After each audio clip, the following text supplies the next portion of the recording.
Hello and welcome to the 2024 UAF Arctic Innovation Competition, presented by the Usability Coal Mine. I'm Madeline Berry, a marketing major at UAF College of Business and Security Management, and the captain of the UAF swim team. I am very honored to be your MC this evening as we bring AIC into your home.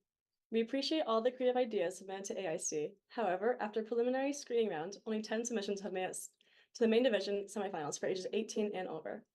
You'll hear 5 of those ideas tonight. They compete for cash prizes up to $15,000 and 4 kicker prizes.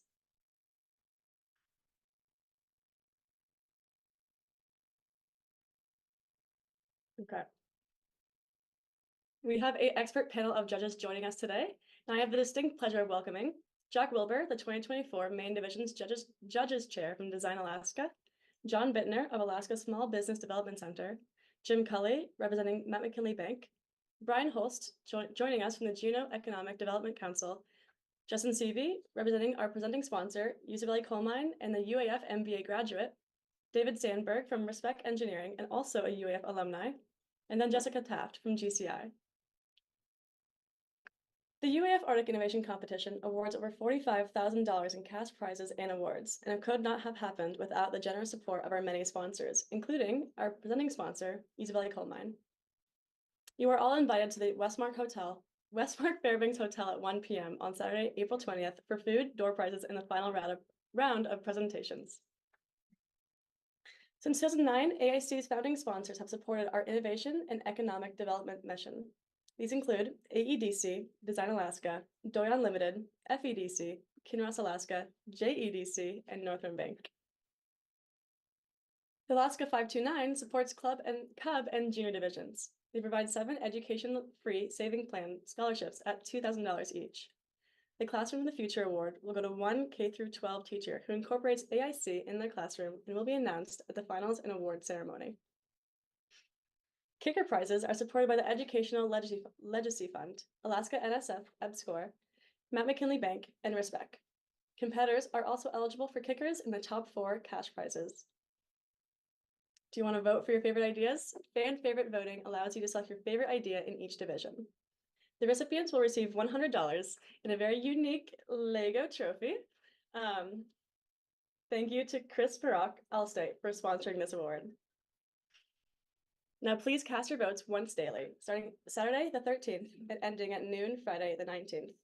Now let's get started with these presentations. Each competitor has 5 minutes to present their ideas, followed by 5 minutes of questions from the judges panel. So first up are Dan Reichardt, Amber Reichardt, and Thamira Asuramudalige, who are presenting Alaska Tank Sensor. When you are ready, please give me a thumbs up, and once timer starts, start your presentation. Yes. Did you do the thumbs up? No, I don't know where to do thumbs up. We can do thumbs. No. Okay, can we just do?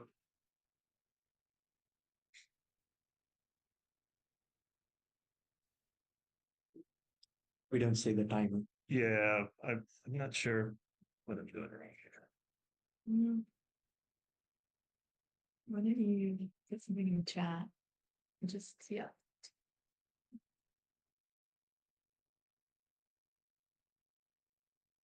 Oh. Okay, so if we do a thumbs up, we'll start us. All right, guys, you guys can start whenever. Hi, we're presenting the Alaska Tank Sensor, a wireless tank level sensor for water and heating oil. That's Dan. I'm Amber Reichardt. We're both from Fairbanks. Dan went to UAF and I went to UAA. We competed in AIC in 2022 with the Heater Tutor. Hi, I'm Thamira Asuramudalige. I'm a PhD student in electrical and computer engineering at UAF. I competed in AIC in 2021 with the barley thresher. Doing AIC in the past inspired us to work together to solve a common Fairbanks problem. How do you know how much water feels in your tank? Next slide. The most common way to check tank levels is with a dipstick. It's cheap and reliable, but it's not always easy when it's cold and dark outside, plus snow can block tank access. There are other ways to monitor tanks, but most don't work reliably in Fairbanks winters, mainly because ultrasonic and float sensors struggle with frost and freezing. When you don't know how much water feels in your tank, you risk running out. Running out of water is inconvenient and can destroy pumps. Running out of fuel means your heating system stops working, which can be expensive and result in significant property damage. Next slide. The Alaska tank sensor includes a pressure transducer placed inside a tank, which is wired to an above-ground control box. This control box has separate Wi-Fi links to the digital displays inside the building and to the internet router. Tank levels are currently shown on the display and will be available online in the near future. Next slide. We built the initial prototype of our sensor about 18 months ago and installed it for ourselves and some of our friends for initial testing. Once we settled on a design, we upgraded to a custom printed circuit board. We also use a mix of commercially available parts and parts we manufacture in-house, such as 3D printed parts for display and sensor mounting hardware, plus some milling and metalwork. Next slide. We ran a Facebook Marketplace ad last December to gauge interest, and we got a great response. We just finished up with a booth, the 2024 Home Show in Fairbanks. We were slammed all weekend. We talked with over 250 people about the Alaska tank sensor. People were surprised and excited to learn about our invention, especially that our product is designed and manufactured in Fairbanks.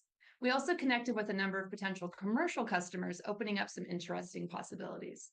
Next slide. Initially, our customers have mostly been homeowners, with growing interest from local business owners who manage multiple fuel tanks. Water and fuel haulers are beginning to pass along our contact information to customers and might be able to use our data to improve delivery logistics. As we grow, we anticipate healthy demand outside of Alaska, especially for the water sensor. Cold water is common in the Pacific Northwest and is becoming more common in Arizona, where receding aquifers threaten groundwater wells.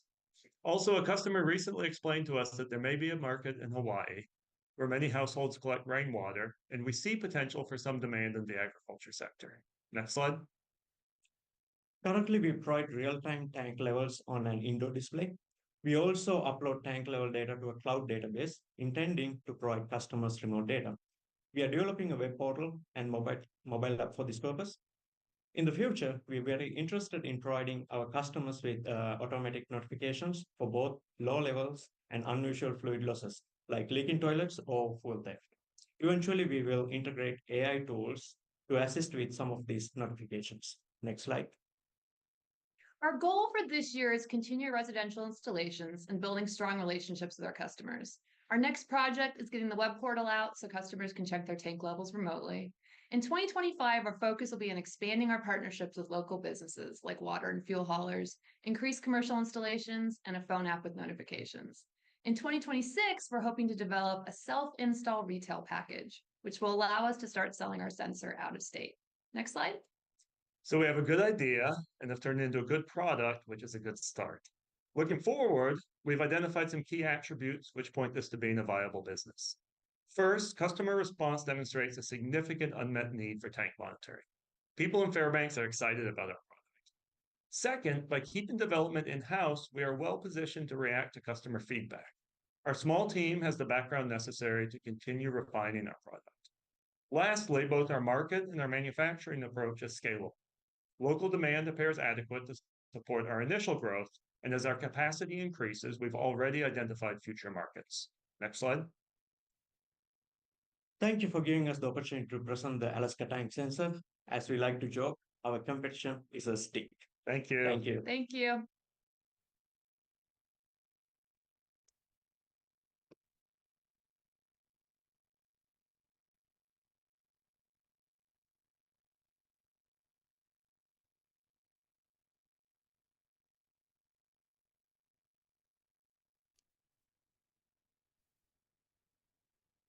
So I guess I'm first up on questions. So what is it of your system? What is can you get a patent for? So we've looked into this a little bit. Our code, the computer code is not a computer, it's a microcontroller, but the code is copyrighted automatically. And if we were to patent part of this, it's the integration, right? Like pressure transducers are a thing, and LCD displays are a thing. The integration is probably patentable, but key to the integration is the source code that does the integration, and that's copyrighted anyways. Okay, thank you. I think This You're is up, John John. Bittner. Okay. Oh, yep, I got it. This is John Bittner. The question I had, you mentioned a few other sensors that are on the market, but that don't really work in Fairbanks. You also talked about the opportunity for markets outside of Fairbanks. Would those other sensors be competitors in, say, Hawaii or Arizona or places like that? Like, is your uniqueness and your applicability really strong in Fairbanks, but as you get outside, you'll be competing with these sort of existing products, or are you still better than what's? So our uniqueness of using a submersible pressure transducer, that's really necessary for the Fairbanks environment, especially the buried tanks we have. We also have not identified that we have competitors who have a slick integration for a homeowner. There's a lot of people in this market, or a lot of companies in this market, that are really focused on industrial applications that are an order of magnitude more expensive than us. And then there's products that don't give you a lot of sort of customization, right? So our LCD screen displays your volumes, not just your tank levels. And that's a benefit that industry gets, but lots of homeowners don't get. So we think we have better integration, and that will cause people in Hawaii to want us, but they don't need the pressure transducer approach as opposed to, say, a float approach. Thank you. Hi, yes, thanks. Quick question. How do you keep somebody from engineering around your code? I mean, it seems like everything's off the shelf. It's a pressure sensor, it's wired, you drop it in there. Obviously, you're working, you need to know volume and what the density is of what they're measuring. So it seems like it would be a basic thing that everybody has access to and could quickly copy it. That's a great question. It's funny, at the home show, a gentleman came up to me and said, I just moved to Fairbanks. I've been here. I've got these 2 tanks I've never experienced before. And I called every tank company looking for a solution for monitoring, and there's nothing. And I don't understand how in this day and age, when everything is smart, how there isn't smart tank monitoring.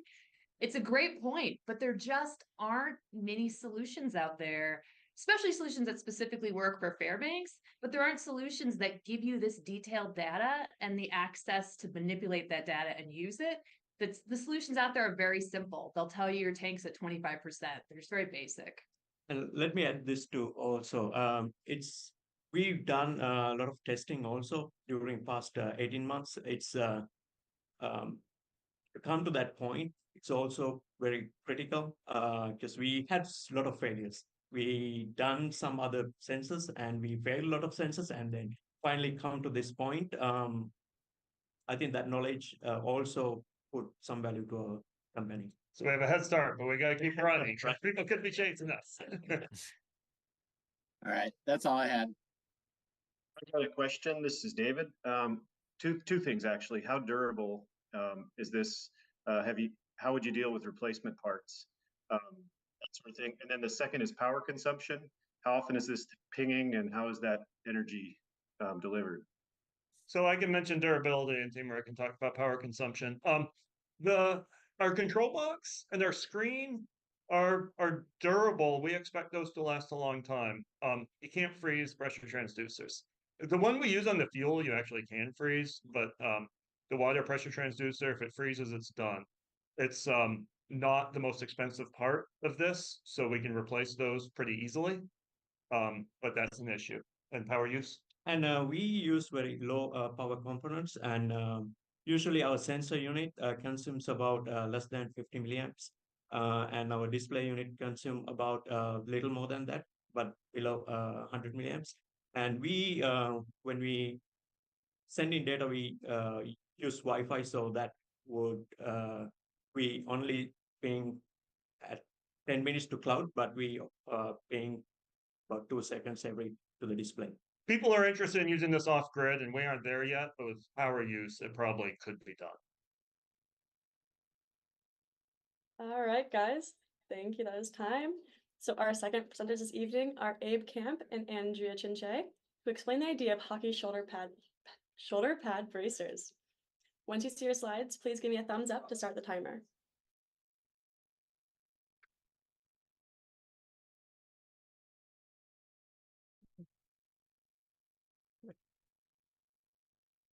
All right, can you see us?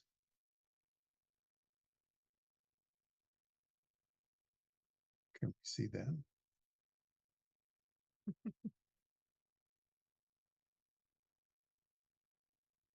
Oh, now we got it. Okay. Okay. All right. Again, this is Abe. I'm Andrea, and we're really happy to be here. It was really interesting and educational to watch veterans doing this since we're Yeah, that's rookies. great product. Yeah, it was very interesting. So anyway, for our product, the shoulder pad bracers, just for the history on it, because I'm the one who had the problem and Abe's the one who solved it. Last year, I decided to do something big to get ready for my birthday this year, where I'm turning the big 6-0. So I wanted it to be something on par with that achievement. And so I decided to learn how to play hockey. So to learn how to play hockey also meant getting all the gear. And I did what probably most people do, is I had a hodgepodge of gear that got given to me by friends. And also I went to Play It Again and bought some used stuff and some new stuff. And then I taken hockey classes and joined in the women's league, etc. And along the way, I went to a jamboree, and one of the people in the locker room was starting to complain about how her they're technically shoulder pads, but I was thinking was chest gear, that her chest gear was always riding up while she played and was like choking her. And she had gone to Play It Again, and it cost $250 to get something that maybe might not do that to her, and she wasn't sure it was worth it. So I thought, well, I had the exact same problem. My gear was always riding up when I played, and it would choke me and be uncomfortable. And if I tried to make it tighter down at the bottom, it would pop off and make it hard to breathe and move. So I just was putting up with it. And then I thought, well, instead of getting totally new stuff, maybe my friend Abe, who's a dab hand at inventing things and fixing problems, could come up with something better. So I told him what the problem was, showed him all the stuff, and he indeed came up with this product thing that we call bracers. And we just call them bracers because. Go to the next slide. Please go to the next slide. So the bracers are not bracers is the name for suspenders in Great Britain. So that's where we came up with the name. So because they attach to breezers. They attach to the breezers of the hockey pants, right? So the utility of these, even they're obviously like super simple kind of thing, is that they keep the shoulder thing down, and so that's safer because then the safety stuff is where it's supposed to be instead of up above my shoulders and choking me. And then it's more comfortable because I don't have to make the bottom real tight or keep pulling this down while I'm playing.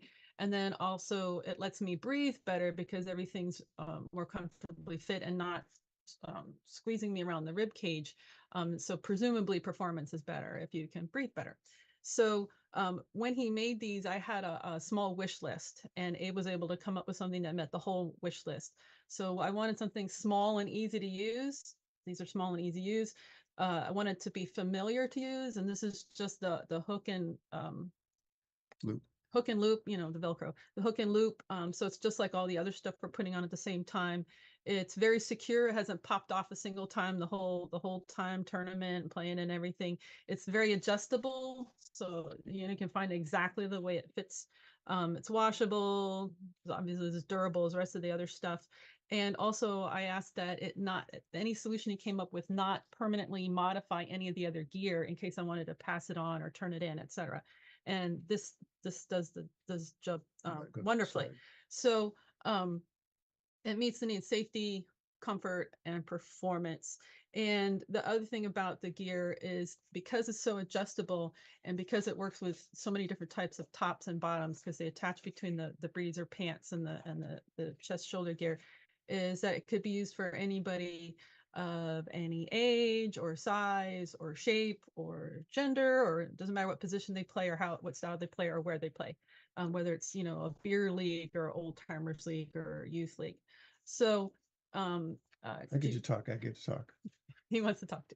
And so she went and showed it at some of her hockey friends and stuff like that. And it was actually one of them that suggested we put this into the Arctic Innovations contest. I'd never heard of it before. So I just had to put that in there. So as far as value and marketability and stuff, we haven't gone there, but we have envisioned that it would be on par with like small gear that you use at Play It Again, like boot laces specialized for hockey, or the hockey sock gaiters and stuff like that. That it would be simply a matter of doing something like that. And because we're running out of time, I just want to say thank you to the person who suggested it. Thank you to AIC for having this. And also thank you to Abe for making my birthday achievement much better, because I was way more comfortable playing without being strangled and choked by my own gear. Thank you guys. Thank you, Abe and Andrea. Now let's see what questions our judges have about your idea. Brian, David, and Justin will be asking questions for this round.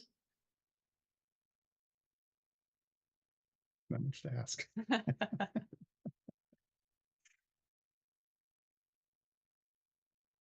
What is the material used for this this device? Well, it's kind of gone through an evolution. There was just some polypropylene like strapping originally that I just melted a buttonhole in, but the buttonhole is kind of rough, so I actually sewed the buttonhole around it. And so the original one was just strap with some elastic in the middle attached to the hook and loop, so it would attach the breastplate, and then the breastplate could go on, the outer part could go onto it, so it just stays in there. Right, and the elastic makes it move and stay in place regardless of how I'm moving while I'm playing. And so all the breezers, the hockey pants, have those buttons for suspenders, but apparently you can buy the suspenders. But I talked to you and played against sports. It says nobody uses full suspenders over the whole thing anymore. So we're just lobbing onto the buttons that aren't being used anymore as a way to tie them to the breezers.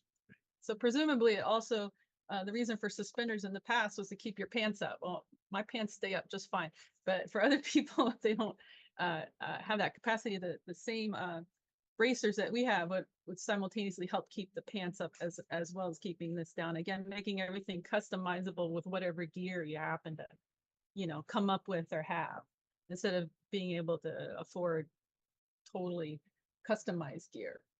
Make whatever you have work.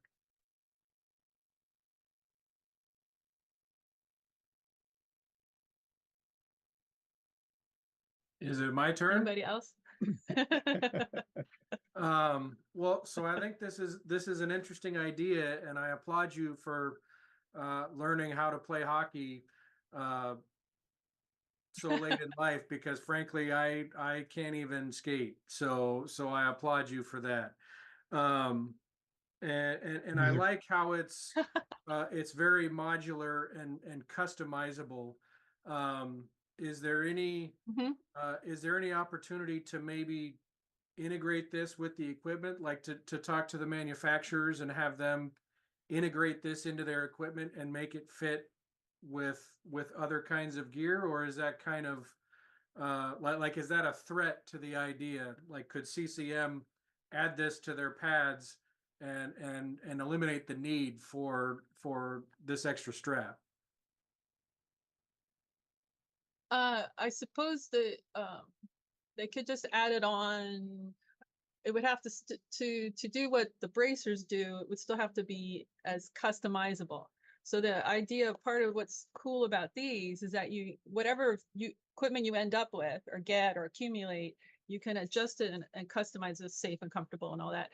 Whereas I'm imagining if it came with it, it might still be like, oh, you had to buy that, and it had to just fit just right, and had to suit your shape and your size for this accommodating. The company that makes hockey suspenders would probably get a boon if they manufactured these instead of actual suspenders. From what I get from playing against sports, nobody buys suspenders. They're looking to make money off of this or anything like that. It was just somebody suggested we do it as an idea, and if it helps people out, we're not looking to make money on it or anything. Yeah, and let more people play affordably and comfortably instead of having to get another whole job. Cool. Well, I want to make sure I leave room for Brian. I think he's up after me.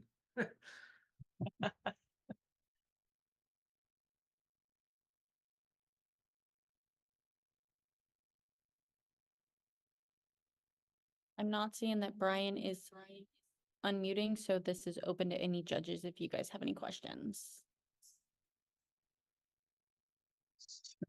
pretty simple, not much to ask.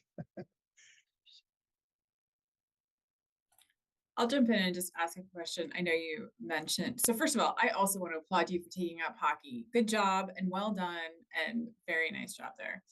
I did want to say, I know you have mentioned you're not in it to make money, but do you think there's a future where you would, like, I don't know, manufacture 5 dozen of them and, like, I don't know, maybe they come in different colors and you sell them on consignment at the play again? Or do you see a future for them in that respect? Oh, Abe's already come up with different colors and stuff. It's like Yeah, I'm feeling like, right, get the team yeah. colors and like get some team embroidery, anything like that. I think on a small scale, that would be a wonderful thing to try out. I like the idea. Thank you. All right, guys, that was great. Now, up next is Tim Ilgeth, who is now presenting the fiber optic pliers. Once you see your slides, please give me a thumbs up to start the timer.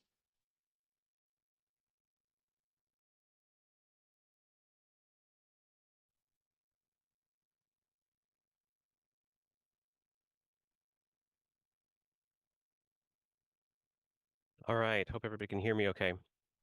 Hello, my name is Tim Ilgeth. Welcome to my presentation on my innovation for network engineering. Next slide, please. First off, what is fiber optics? Email, phone calls, YouTube, Netflix, any social media that you can think of uses fiber optic cables to travel to you from your internet service provider via the internet.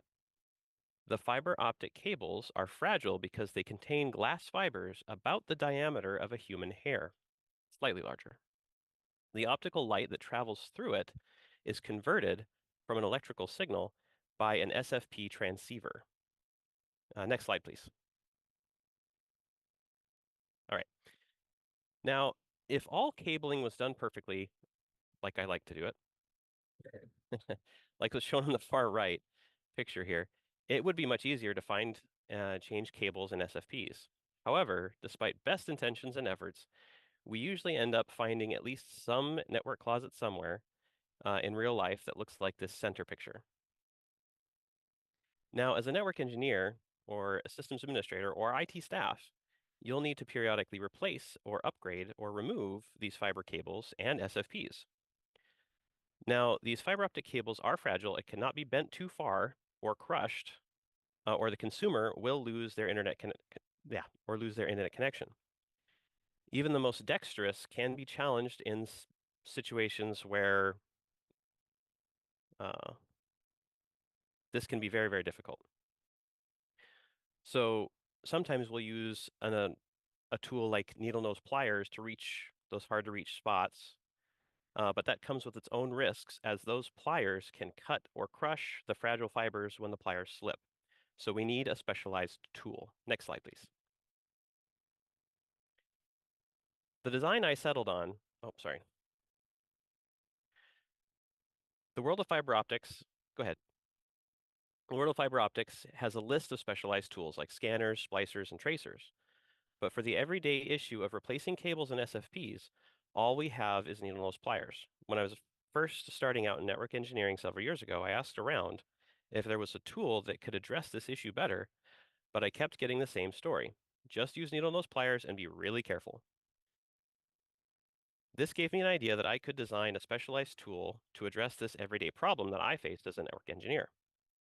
I have some background in CAD and 3D printing, so I designed a tool in CAD and asked the UAF Patent Office if it was patentable. After hearing confirmation that it was, I decided to continue the work on the design using 3D printed prototypes. Next slide, please.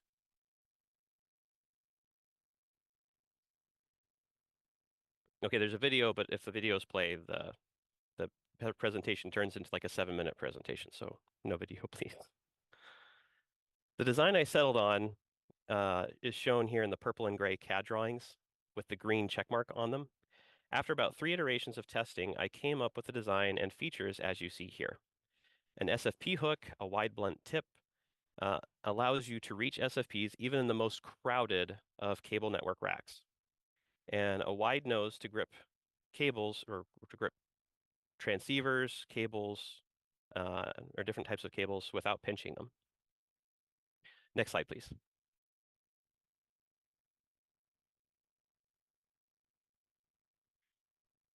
All right.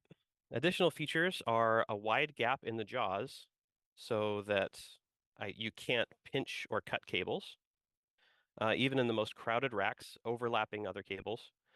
There are cupped designs. There's a cupping design into the nose of the pliers, allowing you solid control of ST barrel connectors also, which is wonderful for those hard to reach fiber drawers. Next slide, please. All right, because of confirmation that I was given from the UAF Patent Office, I knew this was an original idea. Updates, now the provisional patent actually has been filed, and I do have a status of patent pending on this design, and I can begin marketing at this time. I can begin marketing this time, stress-saving innovation for the IT world. I didn't read my own notes very well. Okay, next slide, please. All right, feasibility and value. I've done a fair amount of research on how current needle nose pliers are manufactured, and using CAD, I designed my innovation to be built on the same assembly line with other needle nose pliers, with only slight changes in tooling for the nose, providing great feasibility of this innovation for the market. I've since told other network engineers about my design, and they're excited to use this new tool as this innovation greatly improves their day-to-day work. It makes mistakes less likely that cause internet outages, and we all know what a pain service outages can be. Thank you for your time. Well done, Tim. All right. Now beginning with Jessica, Jack, and then John, what are your questions about this idea? Hi, Tim. Thank you for this. I really appreciated it. Can you talk a little bit about, I know you said just some light retooling for manufacture. Oh, you're muted there, Jessica. Oh, I can hear her. Yeah, I'm not muted. Can other people hear me? You're good now. Okay. I know you mentioned just some light retooling for manufacturing. Yes. Can you talk a little bit more about what you think the manufacturing process would look like for you? Because it sounds like thus far has been you've printed prototypes. Is that correct? Yes. So I've also talked to the UAF, the GI machine shop here at UAF. I work at UAF for the Alaska Satellite Facility, which is a NASA contractor. The machine shop has a 3D metal printer that could print these, but I don't actually plan on having that for mass production. What I'll do is after the patent, or well, now that the patent is pending, I can actually talk to manufacturers that produce needle nose pliers, and the process is basically a big hydraulic press rather than the blacksmith banging on an anvil. It's just these two big, so that a wrought iron, and it squishes the main shape of one handle, and then they produce two, and then they sit on top of each other. And that's how pliers are made. And so I would talk to people like yourself, actually, and people that would end users of this product and say, hey, I've got this product. Would you be interested in buying something like it? And then once I have a list of people that are customers that are interested, then I'll go talk to the manufacturers and say, hey, would you like to lease this patent from me? Because I can't produce those types of things on mass scale. So would you like to lease this patent from me? And then I make a small profit, but I make something. Right. And then a very fast follow-up question. So the Sure. process is people who are interested lease the patent to the producer produces it and ships it out. Do you Correct. have a plan for how you would get people interested in it? Like what is that initial outreach at a very high level look like for you? Mostly talking to big IT operations like Amazon Web Services, Azure, ISPs such as yourself, and getting a list of customers who would be interested. And then I take it to the manufacturers.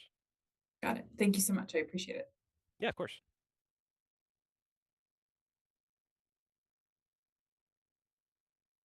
Okay, Tim. So what do you figure the price point for the pliers will be, and so that people will be willing to buy them?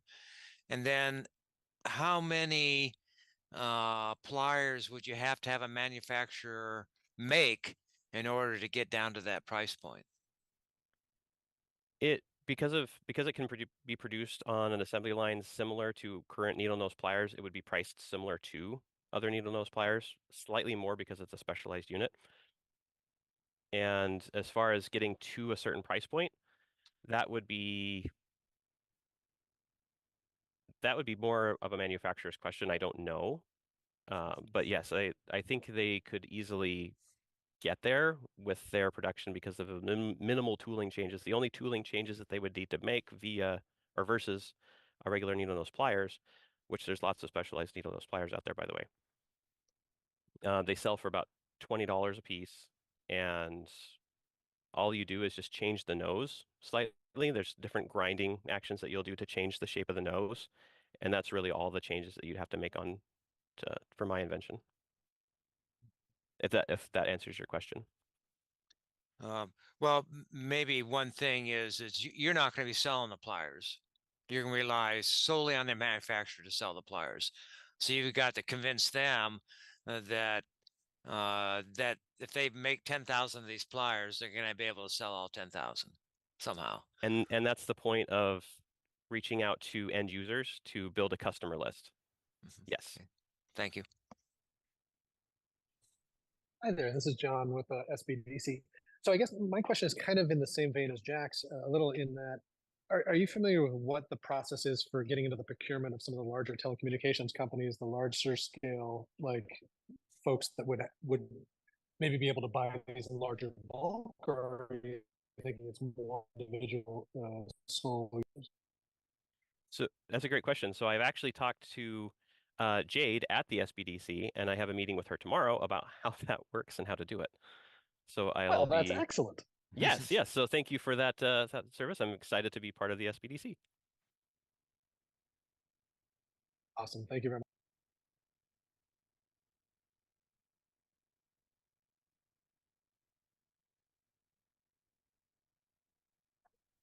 All right, that was great. Now, let's take a moment to highlight our kickers, which award $2,000 each. Starting off with Respect Engineering sponsors the Arctic Kicker. Let's wait for it to load. Just start going. The Alaska Student Kicker by Matt McKinley Bank, the Climate Adaptation Kicker by NSF Alaska EBSCOR, and the Sustainability Kicker sponsored by the Educational Legacy Fund. The top 10 ideas compete for these 4 kickers. We only have 2 presentations left for this evening. So going into the next presentation, Connor Sosaby is up next with a modulating preheat system for ventilation. Remember to watch your countdown clock. Once you see your slides, please give me a thumbs up to start the timer. The virtual stage is yours. All right. Hey, everybody. I'm Connor Dennehy-Sosby. I'm going to be presenting on the modulating preheat system for ventilation based out of Fairbanks, Alaska. I'm a mechanical engineering student at the University of Alaska Fairbanks, and I also work for the National Renewable Energy Lab at their Alaska campus. Next slide, please. So the issue that the NPS is trying to solve is ventilation problems in Alaska. Basically, it's really hard to get good quality ventilation, to get good indoor air quality in Alaska, and it's for multiple reasons. One of which is it's very cold here, so the colder it gets, the harder it is to have your systems work. So the picture on your left shows what's known as a heat recovery ventilation system. You have 2 air streams that cross each other. One's coming from inside and one's coming from outside, and they share heat and energy, depending on your model, between each other, and so that allows you to get fresh outside air, and you temper that outside air, you save some energy, and everybody's happy, assuming everything works well. But the real need for this is most systems, residential systems, they stop working in order to defrost and not have frost build up in the system, so we don't have continuous outside air. And depending on where you are and what your home is like, you may have moisture issue buildup. So basically, there's some market opportunities with the fact that most systems shut down at cold temperatures, which is Alaska. There are preheater kits on the market to solve this, but they're pretty simple. They tend to be very expensive to operate. And the ones that do solve this, you're getting into large, complex commercial systems. So next slide. So the NPS is a add-on module for ventilation systems. It goes on your outside airstream. It's an insulated filter box with a heating coil, essentially. So it provides a means of filtering your outside air, heating your outside air, and helping your HRV through a few different temperature sensors and control scheme. It's basically preventing your HRV from needing to go into defrost mode by keeping the exhaust airstream just barely above dew point. Most manufacturers currently, they're very conservative about their outdoor temperature cutoffs. And if you use a preheat system, they generally will just program it to 32 degrees Fahrenheit. So you miss out on a lot of efficiency. So the main points that this product solves is that it's got an efficient controller that modifies your heat proportionally based on the load. It will allow for continuous ventilation at outside very cold outdoor air temperatures, and you get filtered air, which is a bonus, and also it doesn't have to be a heating season to get that. Next slide, please. So who really needs this? Most residences in Alaska are at risk of having poor indoor air quality. That's because most of our homes have been built reasonably energy efficient for quite a while. So they're fairly airtight, but not everybody has ventilation. And then there's comfort and freezing issues that are found in HRVs. So most people know what an HRV is. They know they should have one, but they don't like the cold air that comes out of it. So they may be likely to turn it off during cold snaps when they actually need that outside air. That can be a real problem in homes with overcrowding issues. Alaska in general has some really bad hospitalization health issues related to respiratory issues. So having continuous ventilation throughout the winter is something that will actually help Alaskans. And if you can do it in an efficient manner, then all the better. Next slide, please. So the flip side of this is small scale light commercial buildings. They exist in this kind of in-between state of not being quite residential and not being fully commercial in Alaska. So they tend to use residential equipment, which is not really what it's intended to be used for. Commercial buildings tend to be extremely dry, so the dew point in the exhaust airstream is also extremely low. So you can kind of push the energy efficiency pretty hard with this type of controller, whereas residential, we're trying to actually use more energy for fresh air. And the final slide. So where this stands is got a provisional patent last year for this, put together a prototype, successfully petitioned for the utility patent, which is wrapping up right now. I've been testing a prototype in kind of between a benchtop and a lab setting. So the technology readiness level is somewhere between a 5 and a 6 on the NASA scale. And ultimately, anybody in very cold climates in the US and Canada is kind of the potential market working through ventilation manufacturers. That's it. All right, good job, Connor. Now Jim Cully will start the questions, followed by Justin and then David.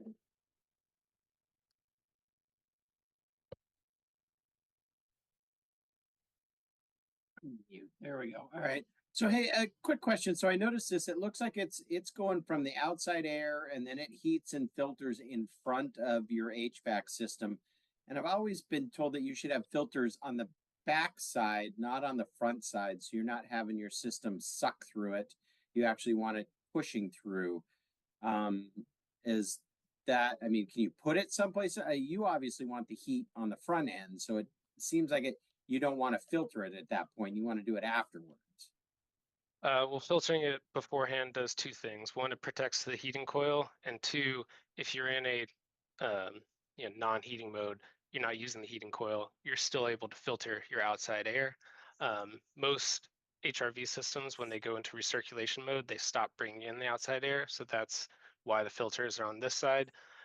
Most filter boxes on the market are not insulated. So if you put it on the outside airstream, it's going to start sweating and you'll have a bunch of condensation. So this kind of insulated low pressure drop design is meant to be like inserted in existing systems.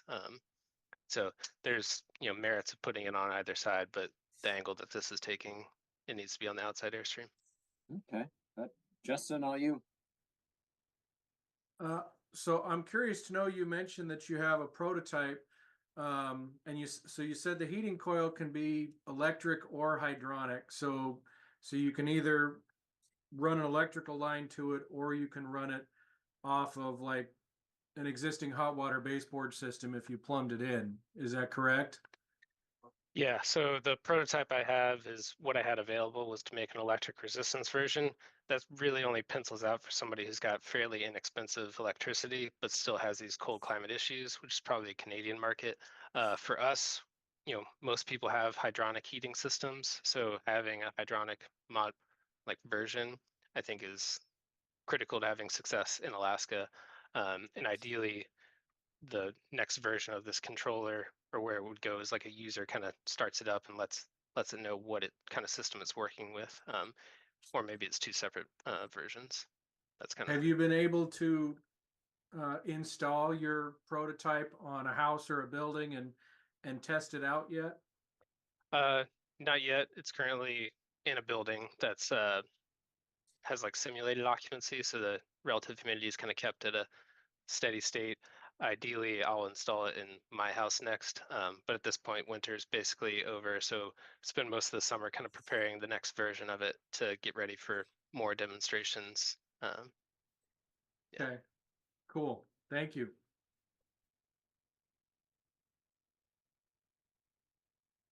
For the presentation. I think we all could stand to have warm, clean air all times of the year.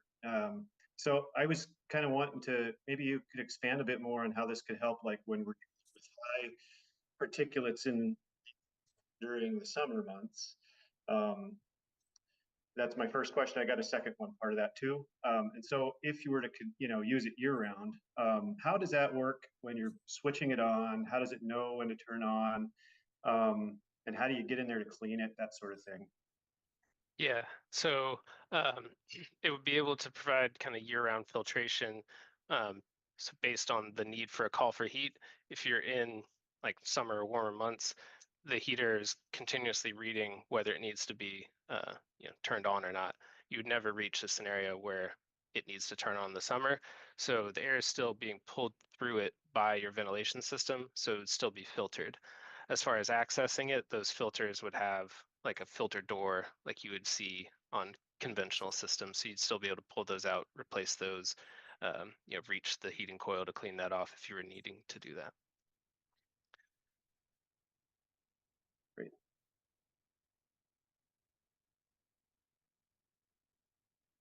I got a follow up. Can this be installed in an existing system?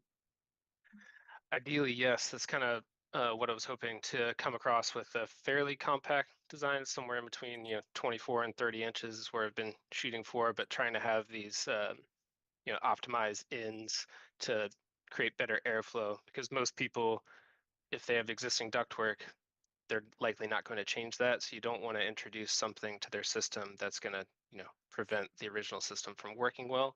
So this is meant to almost be like a plug and play. If you've got some available section to cut that out, put this in, attach it to the heat source, and then you should be good to go.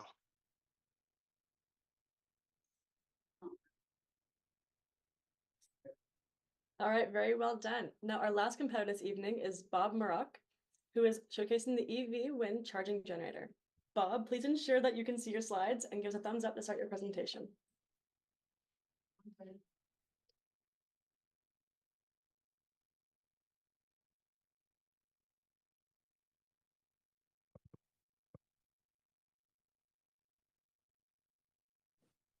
Can you hear me? Yep. Okay. Are you ready for me to start? You can start. Ready? Okay, got it.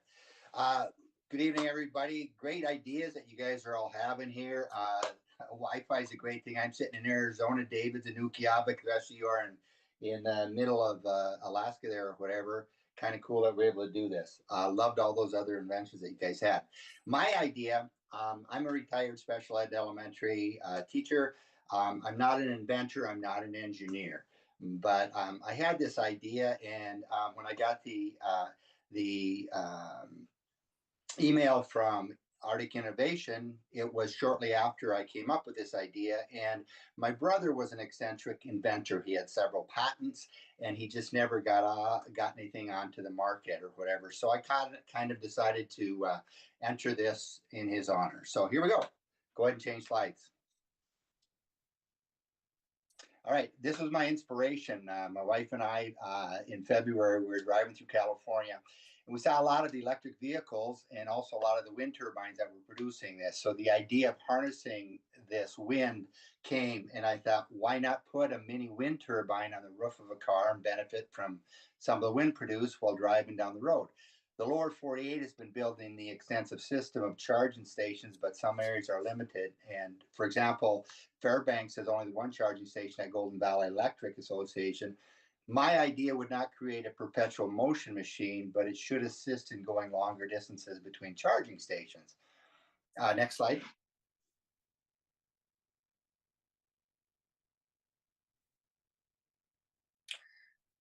So anyhow, about the time of this idea formation, I happened to get that email that I mentioned before, and I thought, why not enter it, in honor of my brother Mike.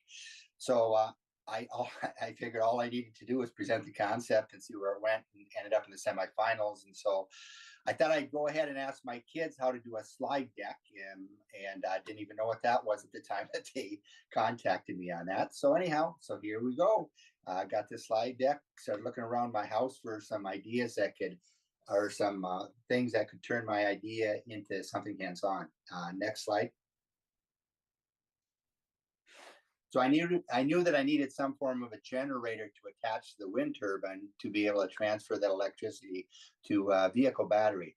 So I went to the Toy Quest, and they happen to have this little generator motor system, and it had a hand crank generator, and it was a perfect size for what I had in mind. So I bought that for the project. Next slide.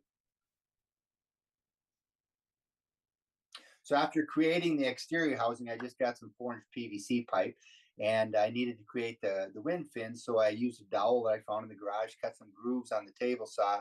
Using a glue gun, I was able to attach some plastic fins. I just had some 1-inch plastic material, and I glued those to the dowel to use as inner workings of the turbine. Next slide. So I just kind of painted it to kind of bring it together for aesthetics right there. You can color coordinate it with anything, and you just have to make it fit whatever vehicle you put it on. Next slide.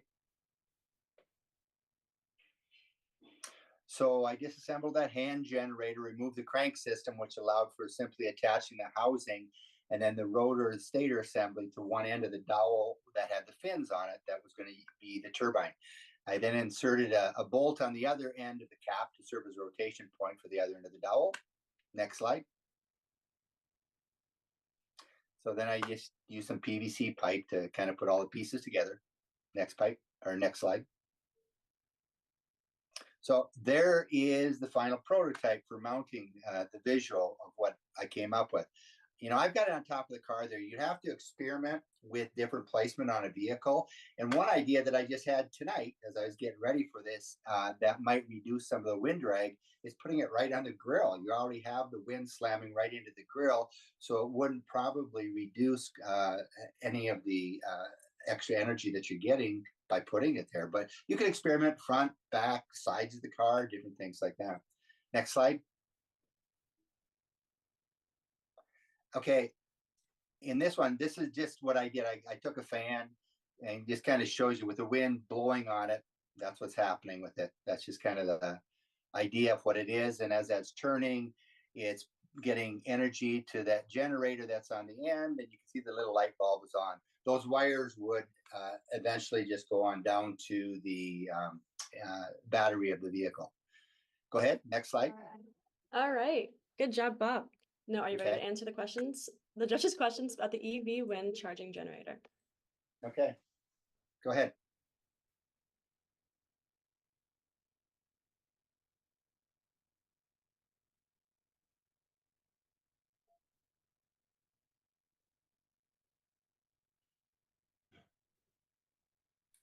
I think you're talking, Justin, and I think you're on mute.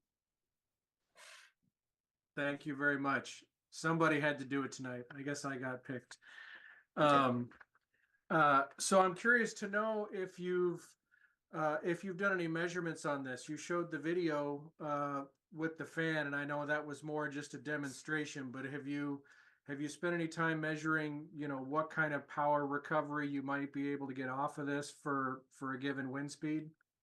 I have not done that, and you need to figure out what the efficiency loss is to propel the turbine for whatever the amount of power that you're going to gain from it, and that would be more of an engineering type of a feat. Like I said, I'm not an engineer, so I don't know.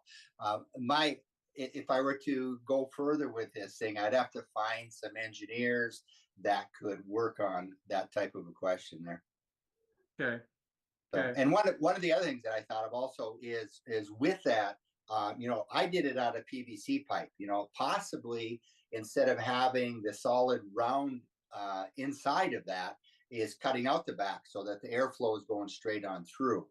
That might be one of the options. There's, putting bearings on the ends are also things that you might need to do to make more efficient. Maybe making a more aerodynamic shape to it, making it smaller. Like I said, possibly putting it on the sides of vehicles, figuring out placement on the vehicle where you're getting the best bang for your buck, basically. I think maybe something else you could add to that list is the ability to turn it on and off. Like I can see this maybe working better when the car's going down a hill, and you're not using quite as much energy off of the batteries to propel the car, so you can maybe actually recover some of it. Anyway, that's, as you're tinkering with this, that's something I would look at. Okay. Yeah, it's a good idea.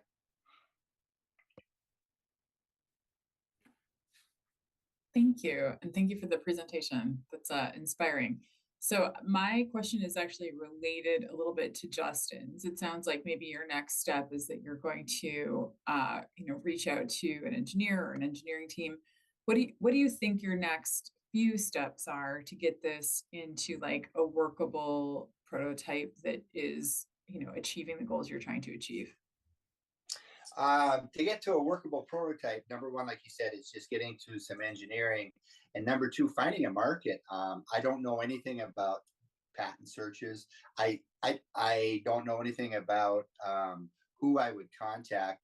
I did one day do a Google search on Tesla, try to get the idea to Tesla, and what I came up with is some sites that said Tesla doesn't really care. They do their own inner workings with their own engineers on site. So they really don't want other people's ideas. I don't know if that's true or not, but being able to, I guess, find the right person in the market that would be able to use something like this would be my next step to do that. And to be honest with you, with my lack of engineering skills or knowledge, my best bet would be to find somebody that would like to purchase the idea and pursue it in that fashion. Thank you. So, have you done any analysis on the output of the generator? How much? I have not. Mm-hmm. No. Like I said, it was just an idea. We were driving through the Palm Desert area of Southern California. They've got all these wind turbines all over the place there. Had been passing all these EV vehicles, and I thought, hey, how about this idea? So yeah. Okay, thank you. Yeah.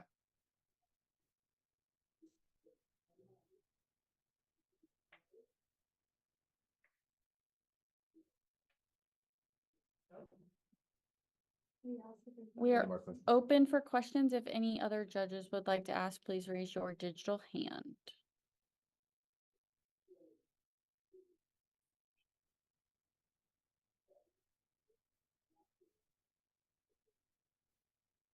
Okay, I'll just say thanks for the opportunity. This has been kind of a fun opportunity to do this presentation. So it's a great project that you guys have going there. All right, perfect. Thank you. Thank you to all our competitors, actually. It's a big deal to make it into the AIC semifinals.